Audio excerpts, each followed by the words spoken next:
Hey guys, so today I'm going to give a pretty detailed lesson about eggs. I figured that this was a good time for that, seeing as how Easter's coming up and many of you at home might have some extra eggs laying around because you're getting ready to color them for the holiday.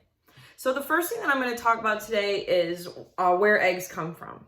So eggs are kind of an interesting deal because almost every single animal that participates in some sort of sexual reproduction has eggs. Humans have eggs, all the way down to reptiles and amphibians having eggs.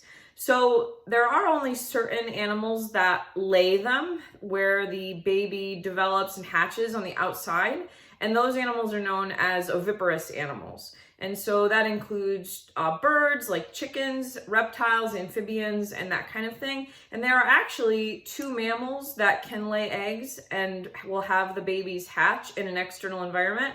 And those are the platypus and the echidnas, which looks like a really cute, spiny little porcupine thing. You should look it up because it's adorable. Now, how does this form? So whereas mammals will ovulate and the fertilization takes place inside of the animal and the baby develops in the mother's womb, the ones that obviously lay eggs, something a little bit different has to happen because they have this covering. So just like in any other critter, the egg will develop to a mature size and it will be released. Fertilization would take place internally. And then for like chickens or, like I said, animals that have shells on their eggs, the egg spends a number of days or however long in a separate chamber that allows this calcium carbonate shell to form on the outside. And that's obviously to protect the future baby in the nest or wherever the eggs are being laid in that external environment. So this is a form of protection. Now, something that's pretty cool about chickens is that they will lay eggs on a regular basis, whether or not they are fertilized. That's pretty similar to what any animal will do, right? Like we release an egg and like human females or mammals, for example, will still ovulate and no matter what. But chickens just tend to do it more often, and the egg will develop in the same way nutritionally, whether or not the egg has been fertilized by a rooster. Now, going back to talking about the shell a little bit, because this is a really cool thing. The shell, which as I told you is comprised of calcium carbonate, this outer coating here, it's lined with tiny little semi-permeable pores, and that does a number of things. It allows certain things in, very few things in actually, like oxygen or moisture, and it allows carbon dioxide to leave the egg. So it's almost like the egg breathing out. It's also got a cuticle covering over it that will protect it from bacteria getting in through those little pores. So to protect that future little baby chicken from getting infected with bacteria. Now, the first experiment that you can do at home with an egg, and unfortunately this may result in a little bit of a mess, so you might want to do it over the sink, is playing around with the durability of that shell. So the cool thing about this shell is that it is similar to a 3D arch, which is one of the strongest architectural designs that exist. They can hold a ton of weight without even being adhered together with cement or anything like that. So the shape of an egg models that. The shape can take a lot of pressure. So if you hold an egg in your hand and exert equal pressure all around and squeeze it as hard as you can, and I'm really squeezing here, the egg will not break. But if you exert pressure in one particular area where it's not equally dispersed, like this, like if I stick my thumb right here, I'm just going to do it over my sink, it will do that. And it did not go in the sink, it went all over my coffee pot. So I'm going to clean that up. Okay, so I'm back. I got that all cleaned up, and I'm just going to let that take be the one that goes in the video because I don't want to clean that up again. Just know that I had to clean it up over here. So if you try it at home, you were warned it makes a mess, and I just had to deal with it on my end as well. Okay, so back to the egg. I have one that's hard-boiled here from coloring them with my son earlier in the week. And obviously we know that there's a yolk portion and a white portion. So what's the story with each of those areas?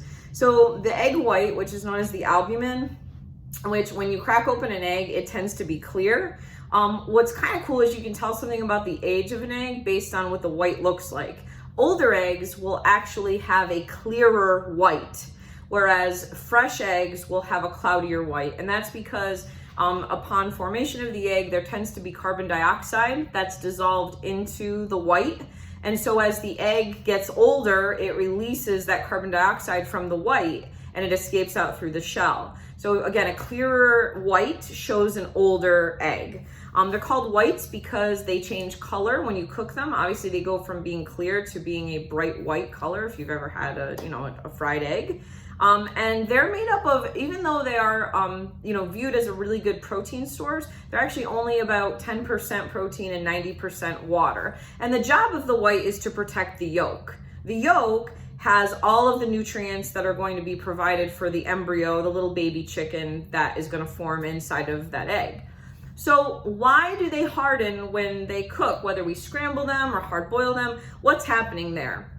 So like I just said, the white and the yolk both are made up of proteins. Proteins are made up of really long chains of amino acids that are folded in particular patterns. So when you cook an egg, when you add heat, this process called denaturing happens, which causes those amino acids to unfold in a different way. And in the case of hard boiling it, it causes them to clump together, which gives it this really almost like rubbery texture. They don't clump together in the same way when you cook them in a pan. The boiling water is a lot hotter than when you cook them in a pan. And so for that reason, they tend to clump together like I said, almost a more rubbery way. Now in hard boiling eggs specifically, you may come into a couple of different issues that can be avoided with simple science. So the first thing is that sometimes you might notice when you hard boil eggs, you may get cracks in the egg that allow a little bit of the white to sneak out. And you can actually prevent that from happening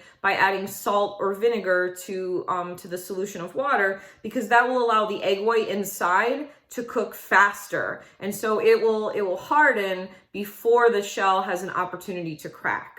Another thing that you might notice that's kind of funky when you make hard-boiled eggs is, have you ever made them and the yolk almost turns that yellow color, or green color rather? That green color is completely safe to eat, but it just looks kind of funky and undesirable. And so the yolk is yellow and it will stay that bright yellow, obviously, upon hard boiling it. But if you're getting that green color, what that is that you have iron sulfide that's forming inside of the yolk. And again, that's totally safe to eat. And that happens when iron ions that are present in the yolk. Iron is found in things that are like blood rich. So when you have the iron ions that are in the yolk, when they meet up with hydrogen sulfide gas that's found in the white, when they hit each other, they form that iron sulfide, that green compound. And so if you want to avoid getting that color in there, something that you might try doing is, after you're done hard boiling them, douse them in cold water immediately, because that green color tends to form after you've taken them out of the boiling water. Now, another cool thing that you can try at home, and I'm not gonna demo this one because I don't want to crack any more eggs over here. If you spin a hard boiled egg versus spinning an uncooked egg, the hard-boiled egg will actually spin differently. It'll spin more consistently because the inside has the same consistency, the same thickness all the way through, because it's cooked all the way through. Whereas a raw egg, the white will actually spin faster inside than the yolk, and so it'll spin differently on the outside. So that is something that you might try once you've hard-boiled your eggs. Try spinning a hard-boiled one and observe what happens when you spin an uncooked one and compare their rotation. Now, when you actually go to color your eggs, there's a couple of things that you'll notice as pretty standard practice when you're coloring Easter eggs. The first thing that you do is you take about a tablespoon of vinegar and you put that into the little individual cups and you drop the dye tablet in. And you'll notice that the tablet will start to fizz. So right there, you can talk about how a chemical reaction is happening, the formation of a gas, the fizzing, and all of that. That shows a chemical reaction is happening.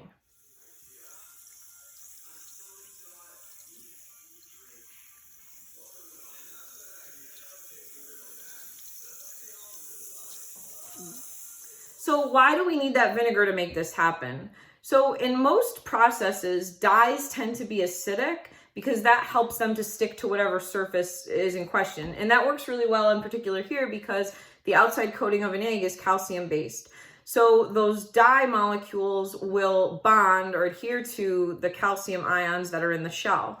That's why we use the vinegar, because vinegar, as we've talked about in a previous video, is an acid. And so when you dissolve the dye tablet into that acid, that's what allows it to stick to the outside of the shell. Now, like I said a few minutes ago, the shells are porous. So you'll notice even when you take the shell off that your white might be a little bit dyed as well, because you're opening up those pores and you're actually allowing the dye to get into the cooked egg as well. Again, that's totally safe to eat, doesn't hurt it at all. So you might ask yourself or ask your child at home, an experiment that you might want to carry out is, well, what would happen if we made it more acidic? What would happen if we didn't add the vinegar at all? So if you've got enough eggs to spare and you really like hard-boiled eggs or egg salad, you might want to actually make a few extra. And those, the packages of Easter egg coloring are not, I think they're like $1 something for a package. You might buy an extra one. And try to see if it'll get darker or more vibrant if you add more vinegar or if you don't use any vinegar at all. And another experiment that you might want to try is just taking an egg and leaving it in a glass of water or a glass of vinegar and just observe what happens to the shell over time. It's very cool, very easy experiment to do at home. So that's it. If you have any more questions, please feel free to give me a message, and I hope everybody has a happy holiday and enjoys your hard-boiled eggs.